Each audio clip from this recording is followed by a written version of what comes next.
Brand new TV show spoiler review here at Max Talks Movies. My name is Max Dinenberg. Today, I am doing a full spoiler review for part two of season two of the big hit Netflix series Wednesday. We're going to break down all my spoiler thoughts on these final four episodes, predictions for season three, and maybe some complications on how Netflix went about promoting the season and splitting it into two parts. So my name is Max Dinenberg. Welcome back to Max Talks Movies. If you're new to the channel, guys, please hit that subscribe button and ring that bell for notifications. I do movie and TV show reviews daily, as well as other out-of-theater reactions, movie franchise rankings, and every Monday I break down the box office. So please subscribe, ring the bell if you're new. Comment down below. What are your thoughts on Wednesday season two? Was this better than season one? What are your predictions for season three? Love to hear your spoiler thoughts on these episodes. Don't worry. You're free to go full spoiler deep on the show, so let me know down in the comments. And also, guys, please hit the thumbs up button. So I said I did a part one review of season two a month ago, and I said I was going to do part two in non-spoiler and then do like a full spoiler review for the whole season.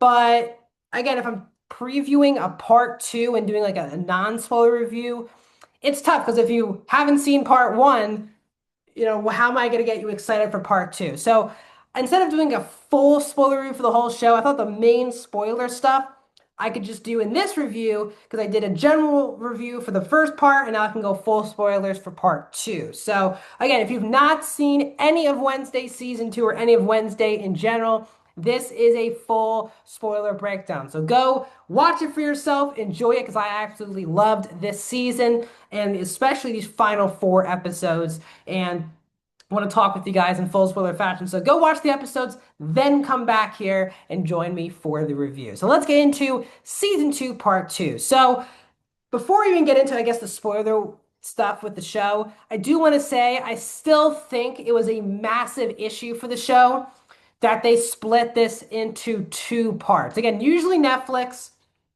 was the ultimate streaming service that did the binge model, but other streaming services have done weekly releases and what based on the show, not every show that gets released weekly, but some shows stay in the conversation longer than a show that is bingeable in one day. And Wednesday is one of the most successful Netflix projects, show or movie of all time.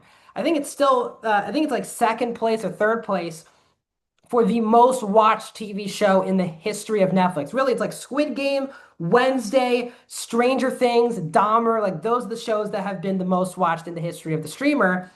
And season two, I thought had a lot of big momentum because season one was such a sleeper, huge hit and really turned Jenna Ortega into a massive superstar.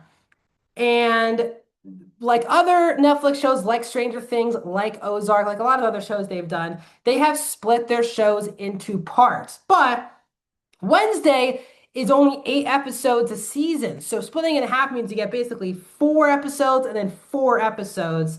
And I just didn't think it was necessary. I think shows, if you want to split a season into two parts, you just need longer seasons. Like maybe do 6 episodes and then 6 episodes. I think four is just not enough episodes to split into two parts. Now, I get what Netflix is trying to do. They want Wednesday to be in the conversation longer than a day, longer than the first week of release. And that's what happens with a lot of binge shows, where if a whole season drops in a day, everyone's talking about it for that day, maybe for that week. But then a week later, everyone's moving on to the next show. And what Netflix wants to do is keep their shows in the headlines on social media, people talking about it in the industry for more time. So they split this into basically a month apart. And I think it really hurt part one, which again was very good, but it makes part two even better because so much happens in part two. Part one feels a lot like setup. I feel like they were rushing a lot in order to make it feel kind of satisfying enough to feel like you need a break, but also setting things up for part two. So that's my rant. I think Wednesday season three, I'm rooting for it to not be split up. Again, Wednesday, if you're not familiar, Wednesday was renewed for season three a couple weeks before even season two came out. The plan is for the show to shoot sometime next year, and the target release date is again around mid, same time release date as this season, but midway through 2027. And again, there was a 3-year separation between seasons one and two. So they're trying for a 2-year gap because they're not going to be able to shoot season two by the end of the year. So let's get into part two. So what I loved about part two here of season two was it felt like each of these episodes had a big setup, which is this is what the big finale of the episode will be. There was payoff in each of these finales, but they also left you on a cliffhanger, wanting you to click to start the next episode. And that's really tough to do because each episode had their own big surrounding thing. See, episode 5 was this idea of Tyler now has no master because Christina Ricci's character died in the finale of part 1 in episode 4. So you have Wednesday who thinks her idea is taming the beast by becoming Tyler's master. And that all comes to a head when Tyler's mother comes back into the fray. And that sets up this whole big action scene at Nevermore, where Enid and Wednesday are now finally on the same page, and they trap Tyler, but that leads to the mom coming back. I think her name's Claudia. Hopefully, I'm saying no, sorry, not Claudia. Francois Galpin, and she had a conversation with Morticia. That was its own episode. Episode 6 was kind of the Freaky Friday episode where Wednesday and Enid switch bodies. And the whole payoff of that is how do we get them back in their original bodies? That was one episode. Episode 7 was the ball and basically exposing Principal Dort to the whole school, but also making sure Bianca makes it away, gets out of the situation okay. That had a beginning, ending, and beginning, middle, end in that episode. And obviously, episode 8 was the big build up to the meeting with the Galpins as well as the Addams family, which leads to that. So I thought what was great about it, as I just said, was each episode had their own individual, basically big arc to it, had a beginning, middle, and end, and then set you up for what was going to happen next episode.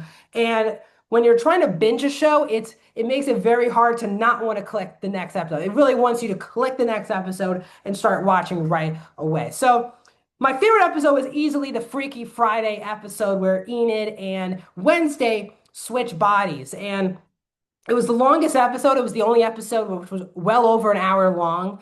And I loved this episode. The Lady Gaga cameo I thought was really well done. She wasn't in the show too much, but her scene was very well done with Wednesday, and she's trying to regain her psychic ability.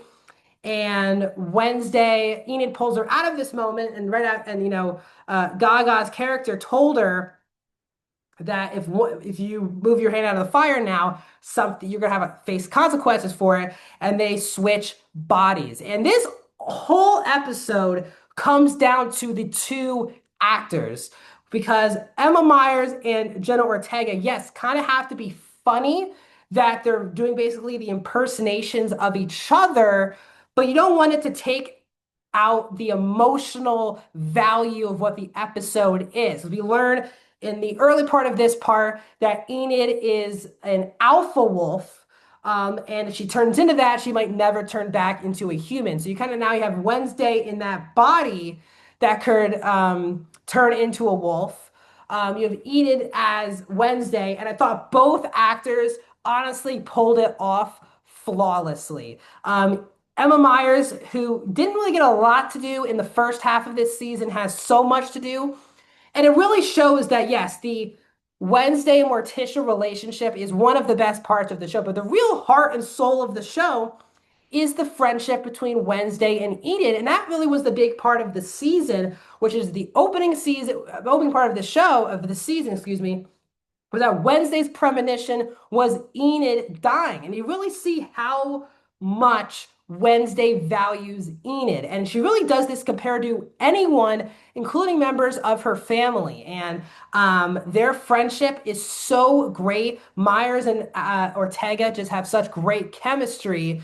And that really makes you feel so emotionally invested because that's the center focus of these final four episodes. But as I was saying, that Freaky Friday, Emma Myers did a really good job doing the Wednesday impersonation, and I thought Ortega was awesome doing the Emma Myers Enid Sinclair impression because not just was yes Jenna Ortega doing these very bold laughing and talking, but she sounded very similar to Emma Myers. I thought it was very funny and well acted by both actresses, and it made for such a fun episode. Um, I thought the buildup with the Galpins, I thought was very interesting. It was like, oh, finally Tyler now has his mother back. But in their first scene together, like Tyler questions her for 1 second and she slaps him in the face. It was kind of weird where Tyler is kind of been the big bad for the show. She had that love connection with Wednesday in season one.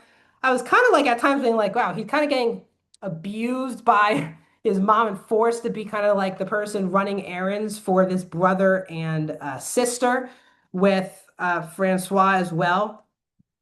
And um, I was like, wow, Tyler's really getting abused by his parents and all of these other things. But again, Tyler's still not as crazy, clearly, as those characters. He's very lost. And you can definitely tell that, obviously, because he has no master here in this part of the show. And then you have the big idea with Slurp, who is obviously Pugsley's, thought he was his pet, and then he turns out to be obviously Francois's brother and former close friends with the Addams family, who's played by Owen Painter. And we get that great twist as well in episode 8, also that Thing was his right hand. And Thing lost all memory, and that, Thing had a lot to do this season. And it's very easy to make that character just a joke, but they really gave a lot of heart and emotion to a hand. That's very tough to do. The therapy scene with Christopher Lloyd's character and all of the different bodies, like the support group. And Agnes, I thought was a kind of annoying character in the first part of the season, was honestly one of the best parts of part two.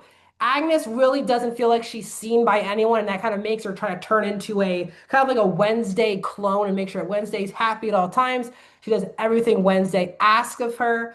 And that then leads to when Agnes finally opens up, does things more for herself, different hair, different all of this, but makes her feel a little more original. Wednesday finally opens up and is like, finally, you're showing who you truly are, not trying to be basically me. So the Agnes stuff I also thought really worked. Her dance sequence with Enid was very good. I thought the Bianca stuff also paid off very strong, where Wednesday's not an idiot. When she got the siren on her by Bianca in the middle of episode 7, obviously Agnes is right there, and Wednesday helps save the day, subs the mother, gets Ajax also involved in this plan. Also want to say that the production design is still immaculate. The costumes are so great. Wednesday's outfit for the gala was unbelievably great, great outfit.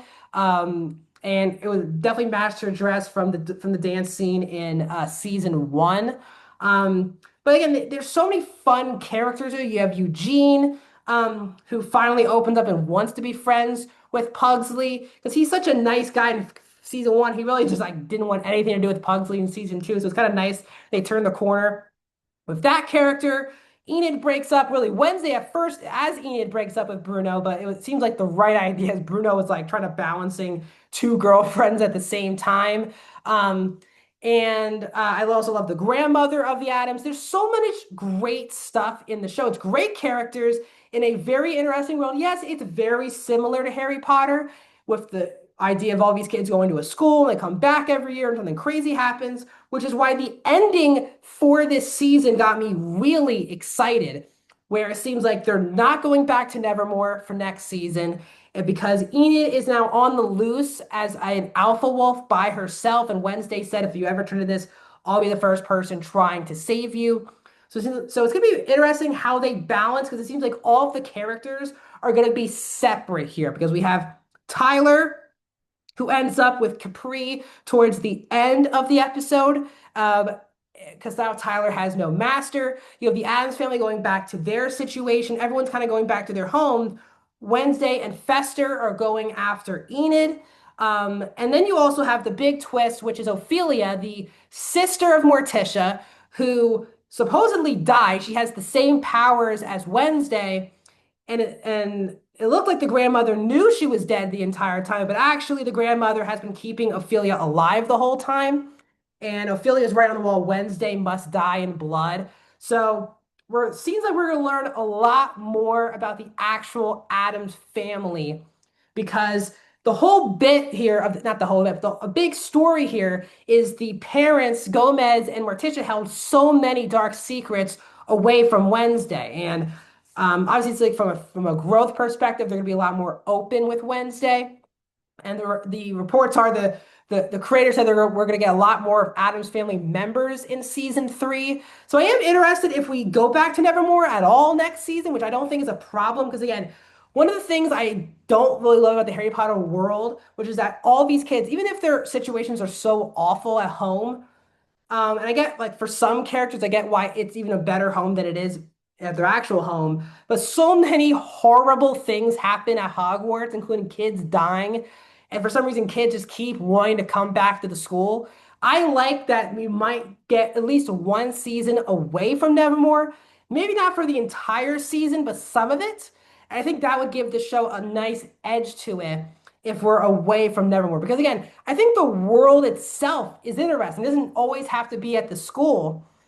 And I like the idea of Wednesday being on the run for Enid at the same time as Ophelia looks like she might be going after Wednesday as well. So overall, I thought this was a great last like fantastic last 4 episodes. And it doesn't get old how surprising a Wednesday, like people don't realize back in 2022 when this show came out, no one was really talking about it before its release. Ortega was like kind of famous at the time because she was coming off of being in the return of the Scream franchise. I've seen her in like The Babysitter 2 and other things. But she was not a big star whatsoever. The Addams Family have not been a big thing since I've been alive. They had the 2 animated movies. Those weren't really big deals, really since the Angelica Houston and the Christopher Lloyd Addams Family movies. And those were those things that my generation completely grew up on. So it was weird to see like a Wednesday Addams focused show. Would that work instead of going a straight Addams Family route? And it has really turned around the franchise where, yes, Wednesday is clearly the star of the show. Jenna Ortega is such a superstar. This is one of the best castings you'll see on a TV show, especially when Christina Ricci played that character so iconically in the 90s. Ortega is Wednesday Addams. Catherine Zeta-Jones feels like she is Morticia Addams. There's just some great castings here. And the show is now, you just can't be surprised anymore that this show is so great. Tim Burton's creative input has been great. The Alfred Goh and Miles Miller are great creators as well. The world, the characters, the score, the production design, it is such a well done show. So I am so excited that the show is continuing on. I'm just hoping we don't get another 4 episode break in between the seasons. So that's my thoughts on Wednesday season 2. What are your thoughts? Let me know down in the comments. Like the video, subscribe, and I'll see you guys soon.